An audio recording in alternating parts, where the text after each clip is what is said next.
Maman, qu'est-ce que c'est? Caméra.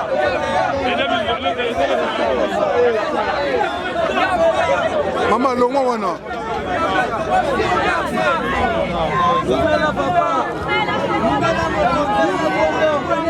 Maman, Keba, Keba.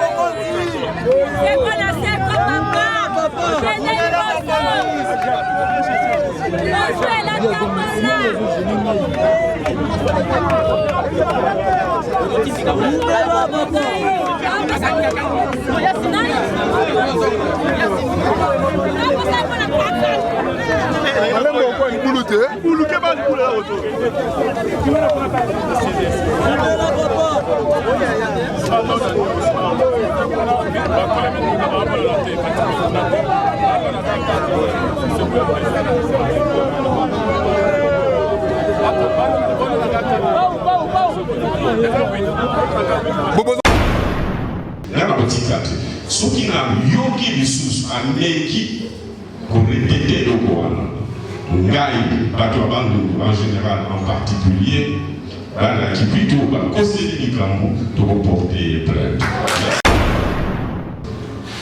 Il y a des propositions à Mokankola et l'eau.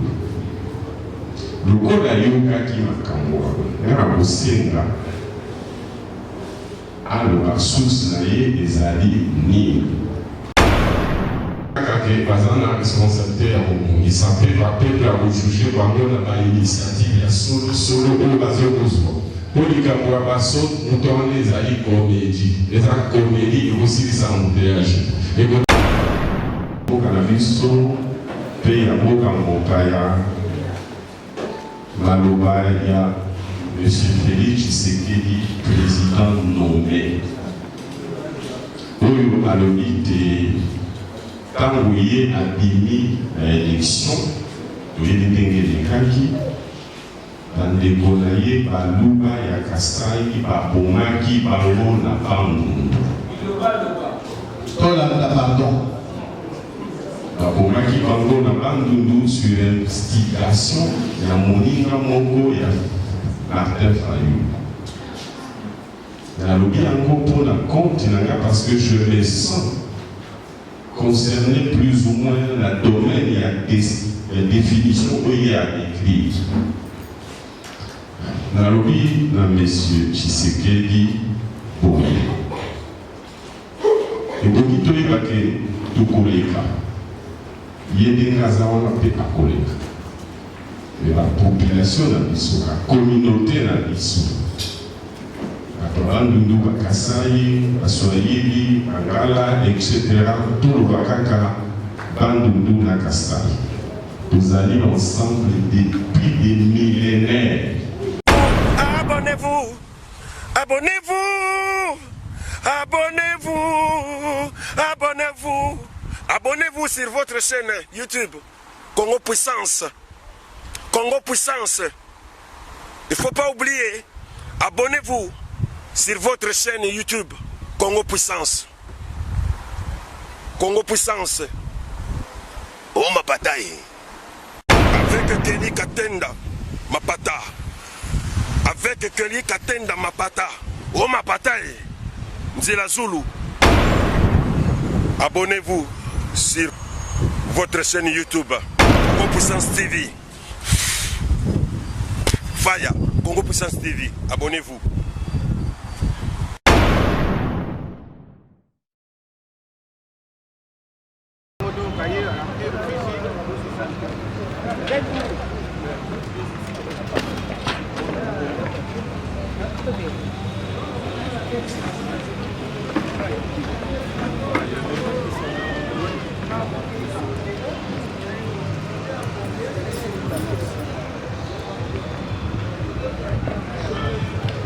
Tagassima, ouais. Ingénieur Bilogo.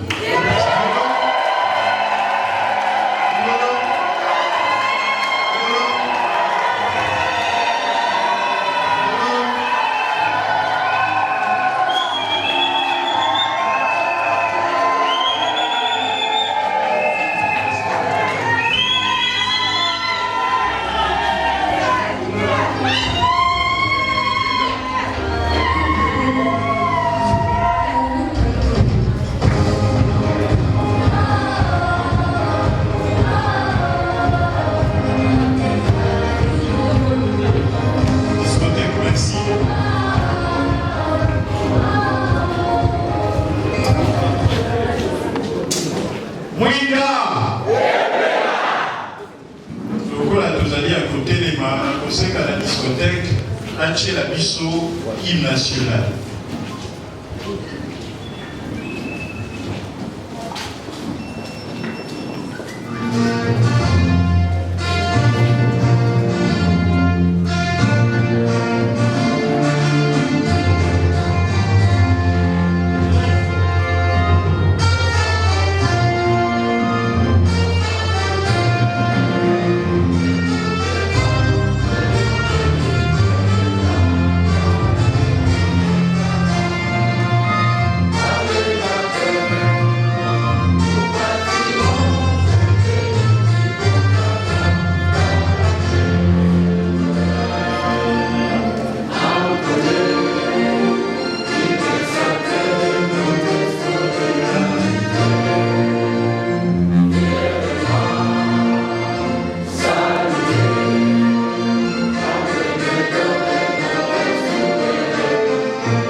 assister à la troisième séance de la journée porte ouverte de la Bisso Parti politique Nouvel Élan. Lelo, pour l'intervention, il y a Makasi, Oyo et Bobakisa, quelque chose en termes de connaissance d'un bilan. Yaniboso et Gozala, architecte Matono, Ndeye, à côté de la Bisso Bisono et à Kinshasa, mais en chiffres. Namakanoïtani, logements sociaux, voirie et salubrité. Un enfer au paradis. Nakanisi était ingénieur, architecte Matono, à Bandana RDC, et à un cas particulier, il y a Kinshasa. Tant aussi ces interventions, vous allez compléter par le Premier ministre Adolphe Muzito, Oyo Abobima, Maïnion Soyo, architecte Matono Aboloba, la dimension politique. Paix à Golier, dans l'histoire de la cannabis, surtout concernant l'illégitimité à la institution depuis 1960 et pauvreté à peuple. Intervention, il y a sous des Kozala, ingénieur Bongungu, dès à développer Bisso, Makamoïda, Imaï, Pelotiliki, pour la montonyonso, topé na français, eau et électricité pour tous. État des lieux et perspectives. Comme on est dans ce village dans la maille, dans le Tiliki, total à Tozali Wapi, et Tozakoukede Wapi. Donc voilà l'intervention au Ekozala Lelo. nayebi te soki na machine kozali prêt déjà mpona koprojete mpona architecte Matondo mpona na procéder na une présentation brève nayebi.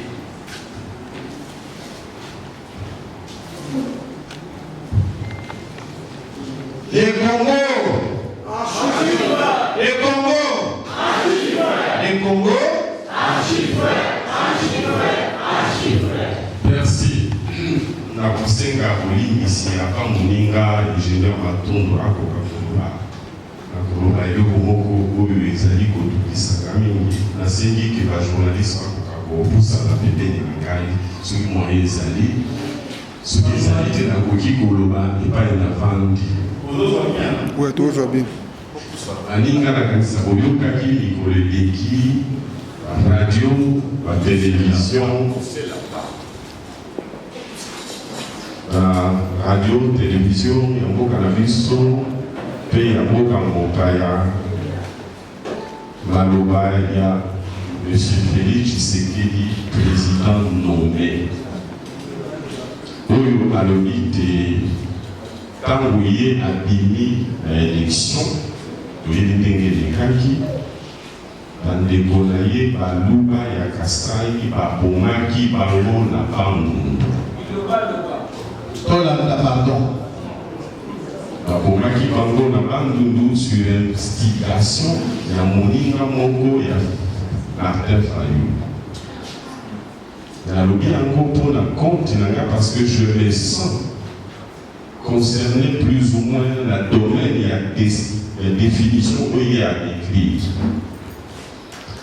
Nalobi na monsieur Tshisekedi boye.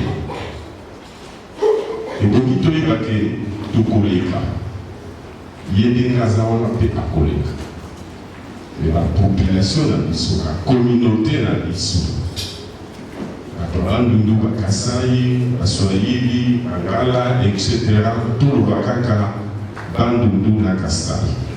Nous allons ensemble depuis des millénaires. Et de côté millénaire, ce qui nous a fait sa mobilité.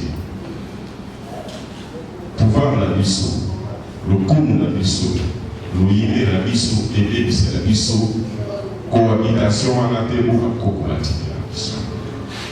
Il y a des propositions qui sont là. Le code a yokaki makambo ngana kosenga aloba source na ye ezali nini azali kokoza koka likambo oyo ali likambo moko ya mawa ezali kama soki esamelaki akoki kotika bongo te fo alandela d'abord un a vérifié soki baloba bakufaki na Bandundu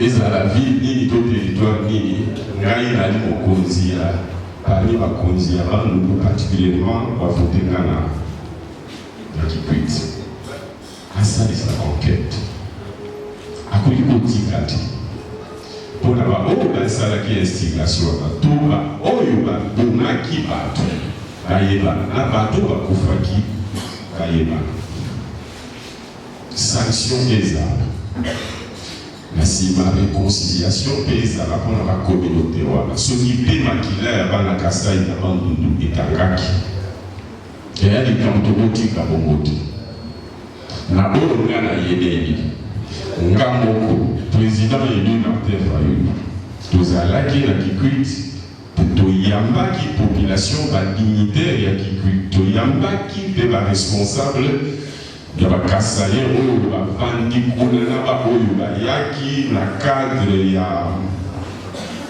mobulu esalelaki na Kasai kuna topesaki bango mpe bilei na mbongo tosalaki enquête balobi na biso mutu moko te bakasaye bango moko baluba oyo alabobenga baluba ya Bandundu bafandi wana moko te babomaki ye.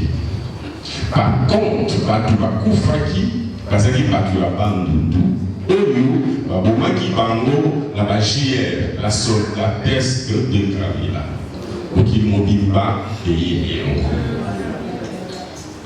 Enquête en dehors ya enquête oyo tosalaki enquête ya MONUSCO ezali tozali na yango eza likambo tokotika te nga na liawa bana nanga baza 50% Kasai Bandundu 50% Bandundu siko bana na oloba na bango nini et bandoko na bino ya Bandundu babomaki bandoko na bino ya Kasai est-ce que c'est normal et surtout que ezalaki na investigation na nga na botika te soki na yoki lisusu ameki korepete eloko wana ngai bato ya Bandundu en général en particulier banaki plutôt bakoseli likambo tokoporte plainte.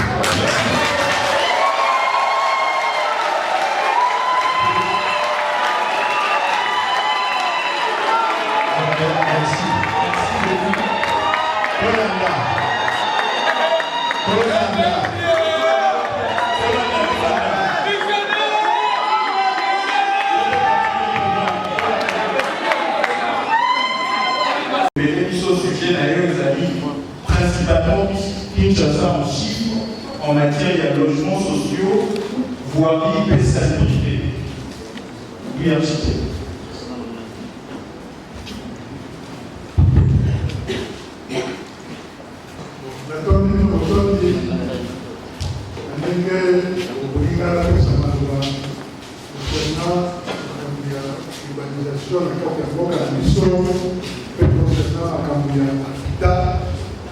la salubrité, la voirie, surtout à la carte de Kinshasa.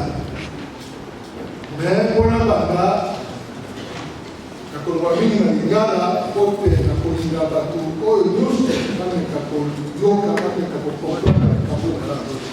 parce que la terre de ligne en français est l'autre bout de sa parole. Alors, la politique à la ligne na Lingala. La politique à la ligne na Lingala. Alors, comment la problématique de la mission, on va d'abord rappeler, parce que tu ne vas pas faire qu'à dire à Kinshasa. Mais il faut que les gens de l'État, vous allez dans la cara. Vous allez dans la ville, vous allez dans la circonscription, vous voyez. Parce que combien de circonscription humaine. Déjà en 1910, vous allez dans le 45. En 1911, le commune à 69, sur le tableau, 12, le commune à 47, en 1922, le commune à 40, qui dit les sous-sous, le commune à 1900. Avant kota na makambo ezali technique, fobayeba tina ya sujet oyo. Philosophie ya la journée porte ouverte ezali ya kosolola na bino, kososola na bino pasi ya mboka biso na bolamu na yo. Ingénieur alingi alobela bino Kinshasa asala description ya kolinga loba ezali monene boye po mingi toyebaka tozala combien de kilomètres carrés. Alingia loba mpona nini logement esika tovandaka bandako eza mabe, mpona nini bosoto na mboka Kinshasa, mpona nini baembouteillage, mpona nini bainondation. Yango abandi histoire ndenge Kinshasa ebanda na 1900 kiboni di ndenge tokomi lelo na ndenge ebandaki banda ezaki boni ainsi de suite batongaki yango ndenge toza kovuki na ndenge tokomi na pasi ya lelo. Alingi alakisa ke Kinshasa ezali paradiso na monene na yango me tokomisa yango lifelo tina nini. Sujet wana akolaborde yango na sens wana pe de temps en temps tokokomplete ndenge camarade si balobaki ingénieur mpe kuna akolobela biso sikoyo courant na mboka na biso mai me ye akoinsiste mingi na mai tokosala boni po tozala na mai bipai na Kongo na biso misutoro na Kinshasa mpona nini eau potable ezali pasi mpona kosala yango ekokote boni na leta. Donc philosophie, objectif, thème, de manière particulière, mais surtout il y a la journée porte ouverte des alliés à Wall. Merci. Merci.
Maman, qu'est-ce que c'est?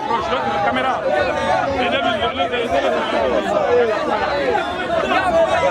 Maman, le moi, non.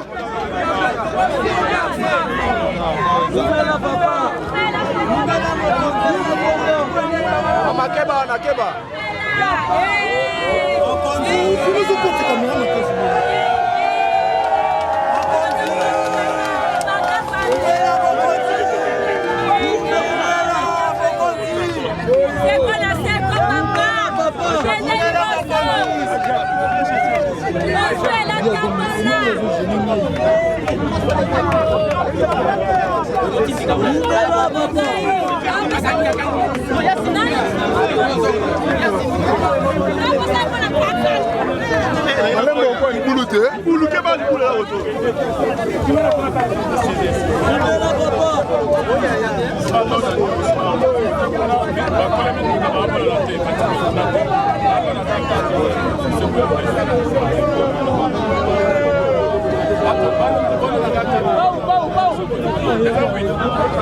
Bobo Sima,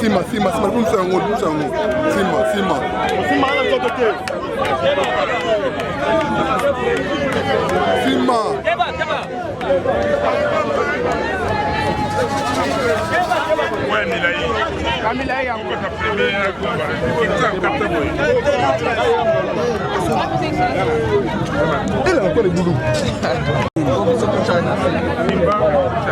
Quittez-moi le boulot.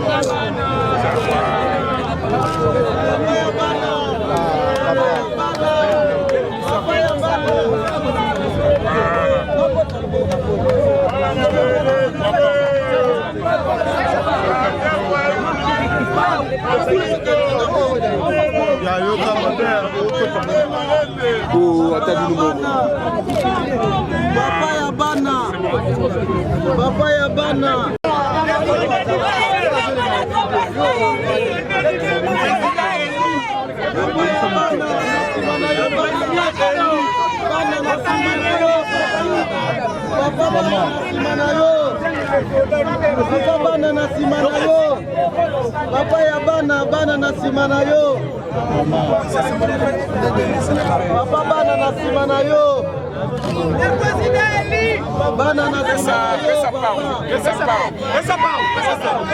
Bonjour.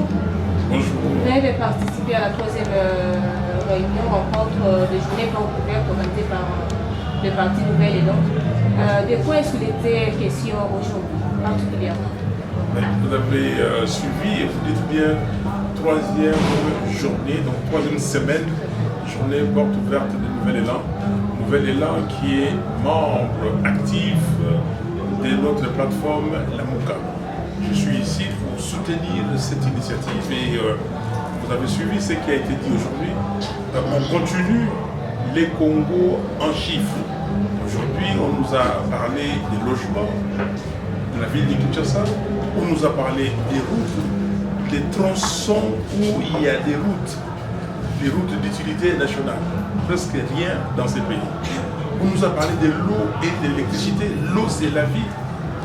Vous avez vu l'ingénieur Jean-Luc Boulongou, qui est un expert, quelqu'un de la régie des eaux, qui était directeur général adjoint de la régie des eaux. La régie des eaux qui était le fleuron des sociétés des eaux de l'Afrique, la meilleure en Afrique. Et il vous a dit qu'aujourd'hui, la régie des eaux n'est nulle part. On n'a pas de desserte convenable à l'eau potable. Et donc nous avons suivi ça, c'était une très bonne expérience. Il faut qu'on continue. Parce que quand vous dites que, voilà, vous ne savez que parler, vous ne proposez pas. Et là, Nouvel Élan vous propose ces pays en chiffres. Mettre en rapport les chiffres. Quand on vous dit 100 000 $ d'aujourd'hui, ce n'est pas que 100 000 $ hier. là, nos experts ont pu démontrer qu'au Congo, on peut faire beaucoup de choses. Il y a des gens valables, capables de faire, mais il faut donner aux Congolais des leaders qui sont eux aussi capables de réaliser des choses. On vous a cité Robespierre. Quand le peuple, on ne peut pas lui donner ce dont il a besoin. Quand le peuple, on ne nous donne pas ce que lui il veut, qu'est-ce qu'il reste à ce peuple? Merci. On voulait avoir aussi votre point de vue par rapport à ce problème de transfert d'eau du fleuve Congo vers le lac Tchad. Vous êtes le président élu. Si vous étiez en fonction ou bien vous exerciez votre fonction de président, qu'allez-vous faire? Référez-vous à ma prise de position, ma prise de parole à l'Assemblée nationale. J'ai déjà parlé de cette question abondamment et l'ingénieur Bongongo vient de vous dire on ne peut pas prendre une décision à la volée. Il faut des études et des études de longue durée pour arriver à une proposition concrète. Mais on ne peut pas s'amuser au Congo et faire n'importe quoi parce qu'on dit que les Congolais ne comprennent rien et ils n'y voient rien et on peut tout faire gober à ces Congolais-là. Alors, pouvez-vous nous parler du mystère de quelques implantations qui ont été de fait? La plantation d'arbres. Mais j'ai lancé une campagne de reboisement au Congo. Il faut que tout Congolais puisse se dire que les changements climatiques, c'est une réalité. C'est une réalité et que nous, ici au Congo, on coupe trop de bois. Cette ville de Kinshasa, par exemple, c'était une ville boisée partout. Et nous devons participer maintenant à cette nouvelle campagne de reboisement pour aussi apporter une solution pour enrayer les effets de serre, c'est-à-dire le carbone qui s'accumule et ça réchauffe les climats et nous souffrons tous. Donc, et ça, à Makala, la commune de Makala, dimanche dernier, nous avons lancé cette campagne. Nous avons dit aux Congolais, reboiser, vous pouvez reboiser 1, 2, 3 arbres, mais les amis de Makala ont dit, on demande à chaque Congolais d'en reboiser 4, de planter 4 arbres. Appelons ça Mafa 1, Mafa 2, Mafa 3, Mafa 4, c'est pour cela que le Premier ministre Muzito a voulu aussi, lui, participer à cette campagne et avec lui nous avons reboisé 4 arbres Mafa ici. Oui, président Moïse Famille, vous êtes le président élu. La population vous a fait confiance à vous et ici à Lamuka, mais aujourd'hui, d'aucuns pensent que Lamuka n'est plus unie. On s'arrête là et je crois que ici, je suis venu pour répondre à ces quelques